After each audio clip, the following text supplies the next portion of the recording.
We're going to practice some metric conversions now, and I just want to remind you how these pages are set up. Like we talked about a few slides ago, the top problems are going to be the introduction to your skills, and the bottom problems are going to be more challenging. So make sure that you understand and set up well here before you jump onto the harder problems. And if these are a piece of cake, fly through them, and then you can jump right to the harder problems.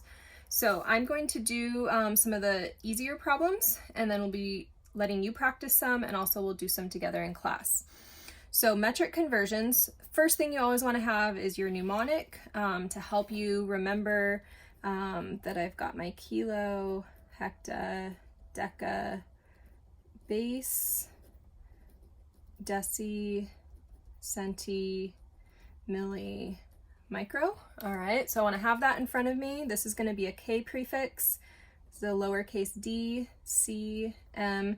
Micro is a strange one. You'll sometimes see like MC, but actually properly what it should be is a Greek lowercase mu, so that would be my prefix that I'll see there. So let's back up to an easy problem, okay? So a dish, you can see on the scale here, weighs 12.68 grams, or G for grams. How many kilograms does it weigh? And I always want to, even if it's an easy problem, approach it with this method so that I can be very methodical as I work my way through it, okay? So my given would be this 12.68 grams. My goal unit is going to be my how many, so that is kilograms that I'm trying to get to. And so then if I remember how I used my fractions, grams have to be the denominator, kilograms have to be the numerator. All right, that's going to allow my grams to cancel.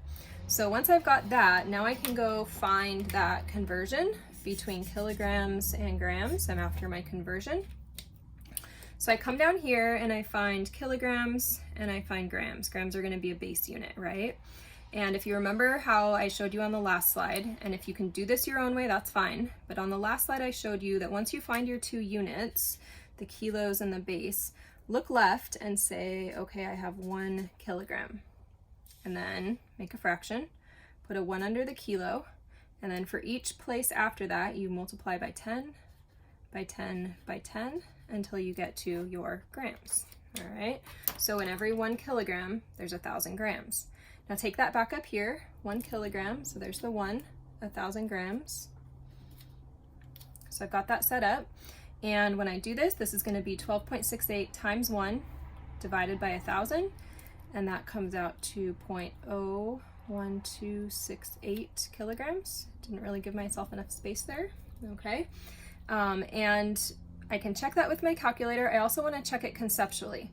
12 grams is a small amount. A gram is about a paper clip. So 12 paper clips should just be a tiny fraction of kilograms. So a tiny amount of kilograms. And indeed, I did come up with a tiny amount of kilograms. And so that's kind of a way to estimate it and check that I did this correct, okay? Otherwise, I take my 12 paper clips, if I had accidentally flipped that, and I would say, wow, my 12 paper clips now weighs 12,000 kilograms. That's maybe how much like a semi-truck weighs, and that's not a true equality, right? So that is our first problem, from grams to kilograms. Next up, let's try this one. So if I have a pencil that I'm measuring, I'm gonna write down this 10.8 centimeter pencil. How long is it in millimeters? And you can estimate just right off the bat, right? If I have a pencil, should it be a few millimeters or a lot of millimeters? Thinking lots of millimeters, right? More than the centimeters. So hopefully that's where I end up. So 10.8 centimeters, my goal unit is millimeters. It always helps to have that goal. You know you're working towards December, whatever is your goal right now in Chem 3. You know you're working towards that nursing school application or graduating from nursing school. So have that goal because it kind of helps you find your way. You don't have to know all the steps perfectly, but have that goal because then you know where you're headed. So centimeters numerator have to be centimeters denominator. Millimeters, I'm going to bring back here. All right. So now if I can come down here to my mnemonic, these are my two units. So let me just grab a different color. Centimeters here and millimeters here. Which one is further left? The centimeters, right? So look left, 1 centimeter, and then I'm going to put a 1 under that centi and move over, times 10, and now I'm at millimeters. So for every 1 centimeter, here's the centimeters, one of those, I have 10 millimeters. All right, see what I did there? 1 centimeter, 10 millimeters. When I do this math, then I get 108 millimeters. And indeed, if I check this out, it should have been a lot of millimeters, right? And it was. 108 millimeters is a reasonable length of a pen or a pencil. All right, so I have a couple here that you can practice before you come to class. Bring questions on those. And then there's a whole nother page. We will work through some of these in class together, so you can do these ahead on your own, and then we will work on some of these problems together in class.